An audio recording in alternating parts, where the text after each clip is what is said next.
ಹಳ್ಳಿ ಒಳಗೆ ಹೋದ್ರೆ ನೀವಿರೋರು ಒಬ್ಬರು ಲೈಮನ್, ಅದ್ರಾಗ ಎರಡೆರಡು ಪಂಚಾಯತಿ ನೋಡ್ಬೇಕು, ಒಬ್ಬೊಬ್ರು ಅಂದ್ರೆ ಒಂದೊಂದು ಪಂಚಾಯತಿ ಒಬ್ಬರು ಲೈಮನ್ಗಳ ಕೊರತೆನೇ ಇದೆ. ನೀವೇನಿಲ್ರಿ, ನೀವು ನಮ್ಮ ರೈತರ ಬರ್ತಾರೆ, ಯಾಕಂದ್ರೆ ನಮ್ಮ ರೈತರಿಗೆ ಅನಿವಾರ್ಯ ಬದುಕು. ಒಂದೊಂದು ಪಂಚಾಯತಿಯನ್ನು ಒಂದಿಷ್ಟು ದಿನ ಅಂತ ಹಾಕೋರಿ, 2 ದಿನ ಹಾಕೋತಿರೋ, 3 ದಿನ ಹಾಕೋತ, 4 ದಿನ ಹಾಕೋರಿ. ಹಾಕೊಂಡು ಯಾವ್ಯಾವ ಲೈನ್ಗಳು ಜೋತ್ ಬಿದ್ದಾವಲ್ಲ ಎಲ್ಲ ಎಳೆದು ಟೈಟ್ ಮಾಡಿರಿ, ನಮ್ಮ ರೈತರ ಜಗ್ಗಿ ಕೊಡ್ತಾರೆ. ಕೊಡ್ತೀರಿಲ್ಲಪ್ಪ? ಎಲ್ಲದಕ್ಕೂ ಸಹಕಾರ ಮಾಡ್ತೀವಿ. ನೀವು ಮಾಡಕ್ಕೆ ರೆಡಿ ಇಲ್ಲ. ಅದಕ್ಕೆ ಟಿ ಸಿ ಸುಟ್ರೆ ತಿಂಗಳಾದ್ರೂ ಟಿ ಸಿ ಇಲ್ಲ. ಯಾರೋ ಬಂದು ಟಿ ಸಿ ನೋಡ್ರಿ, ಟಿ ಸಿ ಸುಟ್ಟದಂತ ನಾವೇ ಹೇಳ್ಬೇಕು. ಮತ್ತೆ ಪಾಪ ರೈತರು ಅದು ಅಳ್ಕೋತ ಬಂದಿರ್ತವೆ ಮನೆಗೆ. ದಿನಾ ಒಬ್ರು ಬರ್ತಾರೆ, ಕಣ್ಣ ನೀರು ಹಾಕೊಂಡ್ ಬರ್ತಾನೆ, ಟಿ ಸಿ ಒಣಗಿದ್ರಿ, ಬೆಳೆ ಒಣಗಕತ್ತೈತ್ರಿ, ಗೌಡ ಕಾಲು ಬಿಡ್ತೀನಿ ರೀ, ಕೊಡಿಸ್ರಿ. ನಾ ಹೇಳ್ತಾ ಇರೋದು, ಸರ್ಕಾರ ಆದೇಶ ಇರೋದು ನಗರ ಪ್ರದೇಶದಲ್ಲಿ ಕುಡಿ ನೀರಿನ ಟಿ ಸಿ ಇದ್ರೆ 24 ಗಂಟೆಯಲ್ಲಿ ಟಿ ಸಿಯನ್ನು ಬದಲಾವಣೆ ಮಾಡಿಕೊಡ್ಬೇಕು ಅಂತ ಸರ್ಕಾರದ ಆದೇಶನೇ ಇದೆ. ಇದೇ ಐತಿ ಇಲ್ರಿ? ಇದ್ರ ಐತೆ ಅಂತ ಹೇಳ್ರಿ, ಇಲ್ಲ ಅಂದ್ರೆ ಇಲ್ಲ ಅಂತ ಹೇಳ್ರಿ. ಸರ್ಕಾರದ ಆದೇಶ ಇದ್ಮೇಲೆ ಅದನ್ನ ಫಾಲೋಅಪ್ ಮಾಡ್ಬೇಕಲ್ಲ, ಯಾಕೆ ಮಾಡ್ತಾ ಇಲ್ಲ? ರೈತರ ಟಿ ಸಿ ಸುಟ್ರೆ 48 ಗಂಟೆಯಲ್ಲಿ ಚೇಂಜ್ ಆಗ್ಬೇಕಂತಿದೆ. ಆಗಿದೇನ್ರಿ? ಒಂದಿನ 48 ಗಂಟೆ ಒಳಗೆ ಹೇಳ್ರಿ ನಮ್ಗೆ. ಅದಕ್ಕೆ ನಾವು ಹೇಳ್ತಾ ಇರೋದು 48 ದಿನದಾಗ ರೈತರ ಟಿ ಸಿ ಚೇಂಜ್ ಆಗ್ಬೇಕು ಅಂತ ಪೇಪರ್ನಲ್ಲಿದೆ. ಆದರೆ ಅದು ಮುದ್ದೇಬಿಹಾಳದಲ್ಲಿ ತಾಲೂಕಿನಲ್ಲಿ ಕಾರ್ಯರೂಪಕ್ಕೆ ಬರ್ತಾ ಇಲ್ಲ. ಇದಕ್ಕೆ ಜವಾಬ್ದಾರರು ಯಾರು ಜವಾಬ್ದಾರಿ? ನಾವು ಇಬ್ಬರನ್ನ ಜವಾಬ್ದಾರಿ ಮಾಡ್ಬೋದಲ್ಲ. ಒಂದು ಜನಪ್ರತಿನಿಧಿ ಶಾಸಕನನ್ನ, ಇನ್ನೊಂದು ಅಧಿಕಾರಿಗಳು. ನಮ್ದೇನು ತಪ್ಪಲ್ಲ. ನಾವೇನು ಕೇಳ್ತಾ ಇದ್ದೀವಿ, 48 ಅವರ್ಸ್ನೇ ನಮ್ಮ ಟಿ ಸಿ ಬೇಕಷ್ಟೇ ಕೇಳ್ತಾ ಇದ್ದೀವಿ ನಾವು. ಅದು ಕೆಲಸ ಆಗ್ತಾ ಇಲ್ಲ. ಯಾಕೆ ಆಗ್ತಾ ಇಲ್ಲ? ಮುಂದಾಲೋಚನೆ ಇಲ್ಲ. ಈಗ ಒಟ್ಟು ಮುದ್ದೇಬಿಹಾಳ ಟಿ ಸಿ ದುರಸ್ತಿ ಕೇಂದ್ರಕ್ಕೆ ಎಷ್ಟು ಡಿವಿಷನ್ ಬರ್ತವೆ ಸರ್? 8. ತಾಳಿಕೋಟಿ ತಾಲೂಕು, ಮುದ್ದೇಬಿಹಾಳ ತಾಲೂಕು 2 ಸೇರಿಸಿ 8 ಬರ್ತಾವೆ ಅಂತ ಕಾಣ್ತದೆ. 8 ಡಿವಿಷನ್, 8 ಸ್ಟೇಷನ್ಗಳು. ಹೆಂಗೆ ನಾಲ್ತೋಡ, ಹಿಂಗೆ ಡವಳಗಿ ಇವೆಲ್ಲ ಸೇರಿಸಿ ಎಷ್ಟು ಅದಾವ ರೀ? 8 ಸೆಕ್ಷನ್ ಅದಾವ. 8 ಸೆಕ್ಷನ್ ಅದಾವ. 8 ಸೆಕ್ಷನ್ನಲ್ಲಿ ಒಂದು ದಿನಕ್ಕೆ ಎಷ್ಟು ಟಿ ಸಿ ಬರಾಕತ್ತಾವ್ರಿ ಸುಟ್ಟು?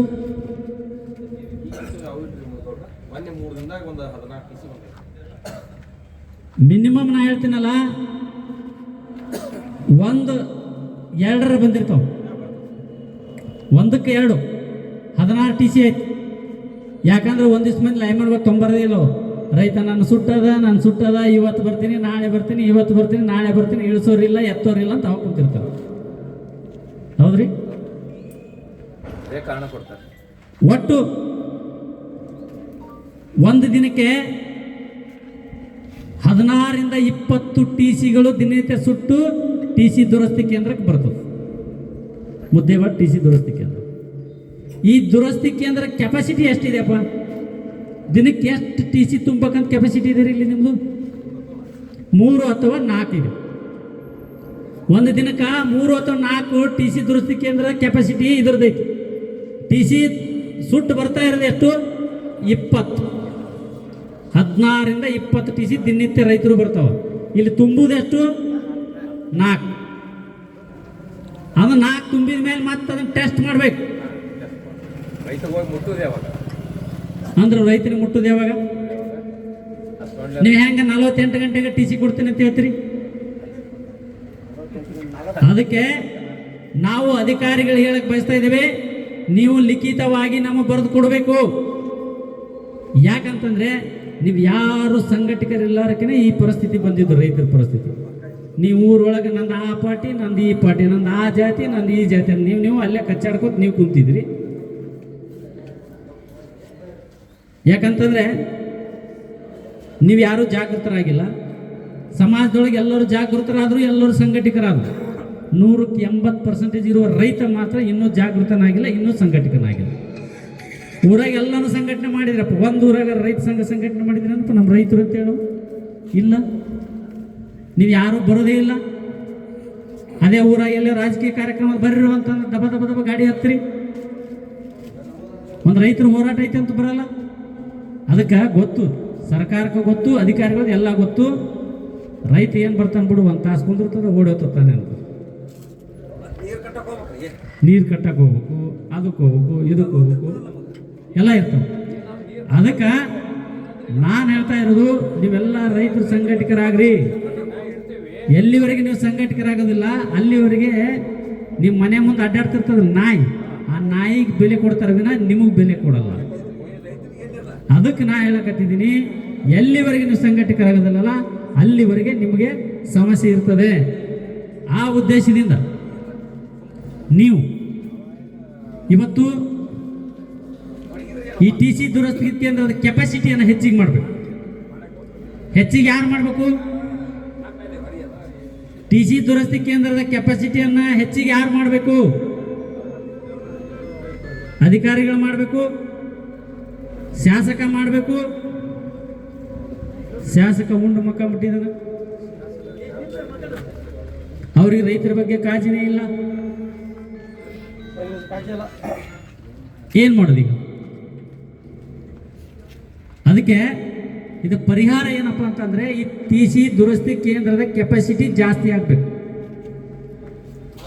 ಒಂದು ದಿನಕ್ಕೆ 20 TC ತುಂಬುವಂತ ವ್ಯವಸ್ಥೆಯನ್ನ ಇಲ್ಲಿ ಮುದ್ದೇಬಿಳದಲ್ಲಿ ಮಾಡಬೇಕಾಗಿದೆ. ಅಂದಾಗ ಮಾತ್ರ ದಿನನಿತ್ಯ ರೈತ TC ಸಿಗ್ತವೆ. ಅದರ ಜೊತೆಗೆ ಪ್ರತಿ ತಾಲೂಕಿನಲ್ಲಿ, ಇವತ್ತು ನಮ್ಮ ಮುದ್ದೇಬಿಳ ತಾಲೂಕಿನಲ್ಲಿ ಮಿನಿಮಮ್ 100 TCಗಳು, 100 100, 65 100, 25 100 TCಗಳನ್ನು ಸ್ಟಾಕ್ ಇಟ್ಬಿಟ್ರೆ ರೈತ ಬರ್ತಾನೆ, ಇದನ್ನ ಇಡ್ತಾನೆ, ಸುಡಿ ತಂದು ತೊಗೊಂಡು ಹೋಗ್ತಾನೆ. ಇಷ್ಟೆಲ್ಲ ಮಾಡ್ಬೇಕಿಲ್ಲ, ಮಾಡಕ್ಕೆ ರೆಡಿ ಇಲ್ಲ.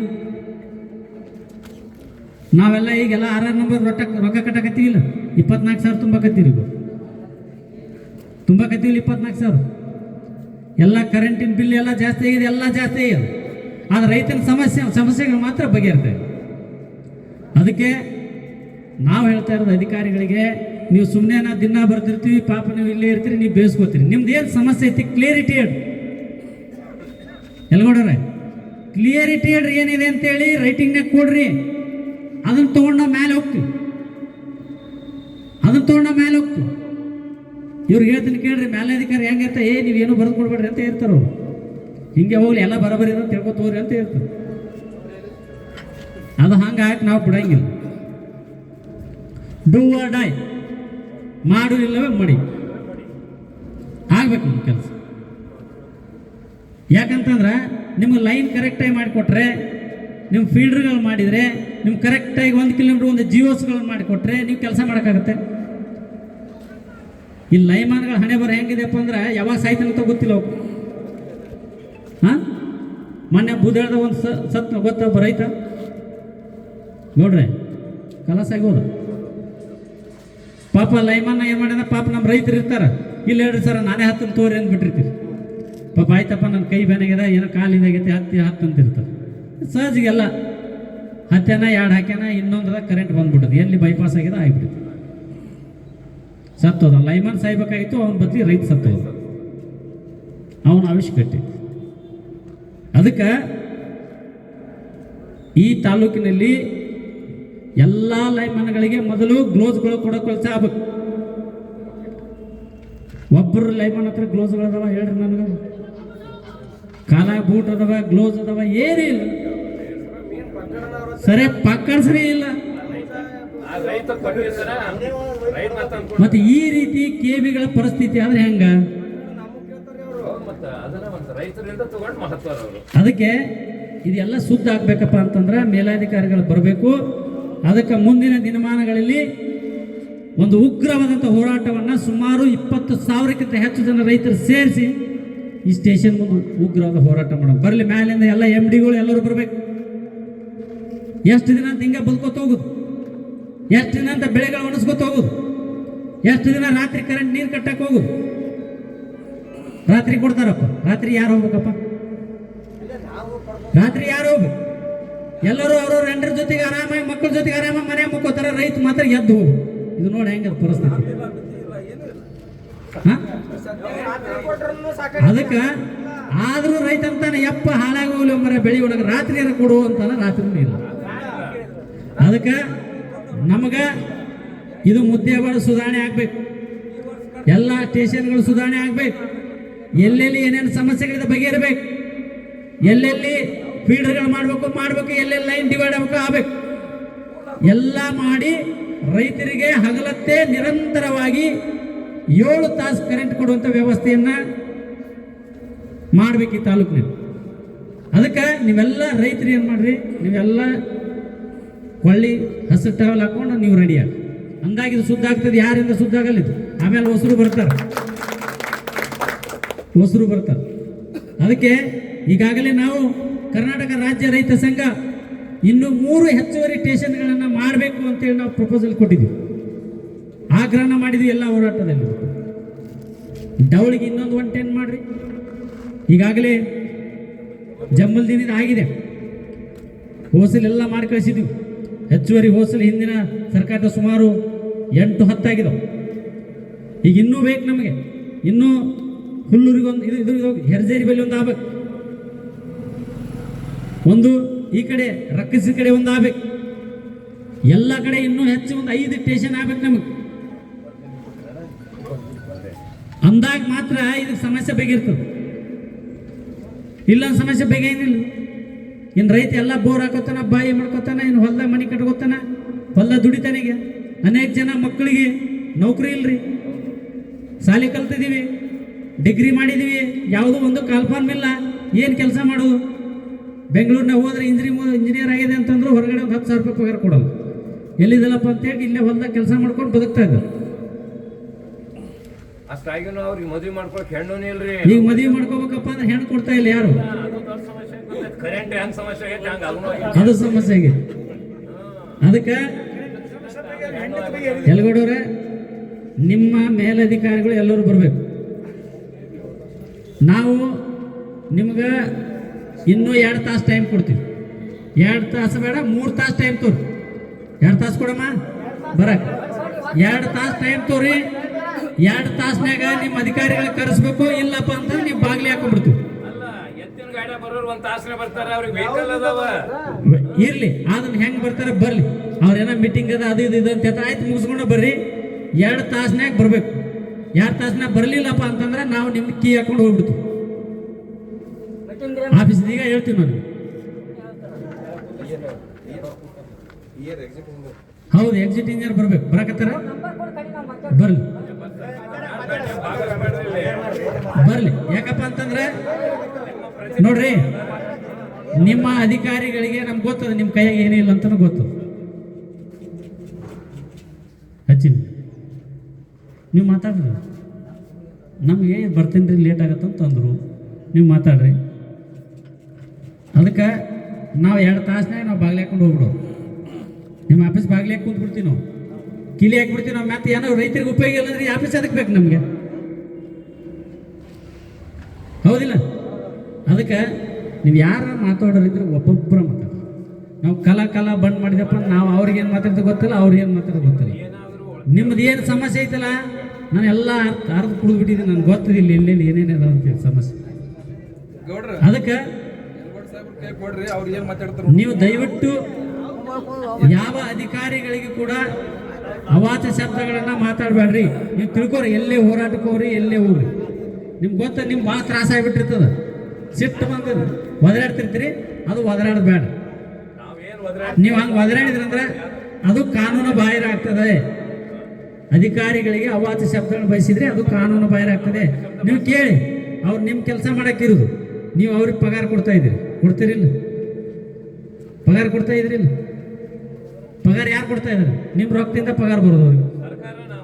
ಸರ್ಕಾರ ಅಂದ್ರೆ ನೀವು ಅಂದ್ರೆ ಸರ್ಕಾರ, ಎಲ್ಲರಿಗೂ ಪಗಾರ ಕೊಡ್ತಾ ಇದ್ದೀರಿ ನೀವು. ಅದಕ್ಕೆ ಮೊನ್ನೆ ಕೆಲವು ಜನರಿಗೆ ಭಾಳ ತ್ರಾಸ ಆಯ್ತು. ಕರ್ನಾಟಕ ರಾಜ್ಯ ರೈತ ಸಂಘ ಜನಪ್ರತಿನಿಧಿ ಶಾಸಕನ ಏನಂತ ಕರಿತೀವಪ್ಪ, ಚಾಕ್ರಿ ಆಳ ಅಂತೀವಿ ನಾವು. ಅವ್ರು ಚಾಕ್ರಿ ಆಳನೇ ಅಲ್ಲ, ನಮ್ಮ ಕೆಲಸ ಮಾಡಕ್ಕಿರೋದು. ನಮ್ಗೆ ದಿನನಿತ್ಯ ಬೆಂಗಳೂರಿಗೆ ಹೋಗೋಕ್ಕಾಗಲ್ಲಪ್ಪ, ದಿನ ಬಿಜಾಪುರಕ್ಕೆ ಎಲ್ಲ ಇಲಾಖೆಗೆ ಹೋಗೋಕ್ಕಾಗಲ್ಲ. ಅದಕ್ಕಂತೇಳಿ 5 ವರ್ಷಕ್ಕೆ ಒಬ್ಬನ ನೇಮಕ ಮಾಡ್ತೀವಿ ನಾವು, ನಮ್ದೆಲ್ಲ ಕೆಲಸ ಮಾಡಕ್ಕೆ. ಇದೇನು ಮಾಡಕತ್ತೀವಲ್ಲ, ಈ ನಾ ಏನು ಮಾಡಕತ್ತಿಲ್ಲ, ನನ್ನ ಕೆಲಸ ಅವ ಮಾಡಬೇಕಾಗಿತ್ತು, ಅವ್ನ ಕೆಲಸ ನಾ ಮಾಡಕತ್ತಿದ್ರು ಅಷ್ಟೇ. ನೋಡ್ರಿ, ಅವ್ರ ಕೆಲಸ ನಾವು ಮಾಡಕತ್ತಿದ್ದೆ ಅಷ್ಟೇ. ನಾನು ಚಾಕ್ರಿ ಹಾಳಾಗಿ, ರೈತರ ಚಾಕ್ರಿ ಹಾಳಾಗಿ ನಾ ಕೆಲಸ ಮಾಡಕತ್ತಿದ್ದೆ. ಬಟ್ ನನಗೆ ಪಗಾರ ಇಲ್ಲ, ನಾ ಪುಕ್ಸಟೆ ದುಡಿಯಾಕತ್ತೀನಿ. ಅವ್ನು ತಿಂಗಳಿಗೆ 3 ಲಕ್ಷ ರೂಪಾಯಿ ಪಗಾರ ತೊಗೊಳಕತ್ತ, ದುಡಿಲಾರ ಪಗಾರ ತೊಗೊಳಕತ್ತಾನ. ಹೌದಿಲ್ಲ? ಹಾಂ, ದುಡಿಲಾರ ಪಗಾರ ಅವ್ರು. ಅದಕ್ಕೆ ಇನ್ನು ಮುಂದೆ ದುಡಿದವ್ರಿಗೆ ಪಗಾರ ಕೊಡ್ಬೇಕಾಗಿತ್ತು. ಅದಕ್ಕೆ ಇವತ್ತು ಅವ್ರ ಕೆಲಸ ಇದು, ಅವ್ರು ಮಾಡಬೇಕಾಗಿತ್ತು, ಮಾಡಲಿಲ್ಲ. ಅದಕ್ಕೆ ನೀವು ಯಾರ ಮಾತಾಡರಿದ್ರು ಕೂಡ ಒಬ್ಬೊಬ್ಬರಾಗಿ ಮಾತಾಡ್ರಿ, ನಿಮ್ದು ಏನೇನು ಸಮಸ್ಯೆ ಅಂತ ಹೇಳ್ರಿ, ಮಾತಾಡ್ರಿ. ನಂತರ ಅವ್ರ ಅಧಿಕಾರಿಗಳು ಬಂದ ನಂತರ ಕಲಾಕಲ ಬಂದ್ ಮಾಡಬಾರ್ದು, ಒಬ್ಬೊಬ್ಬರು ಮಾತಾಡ್ರಿ.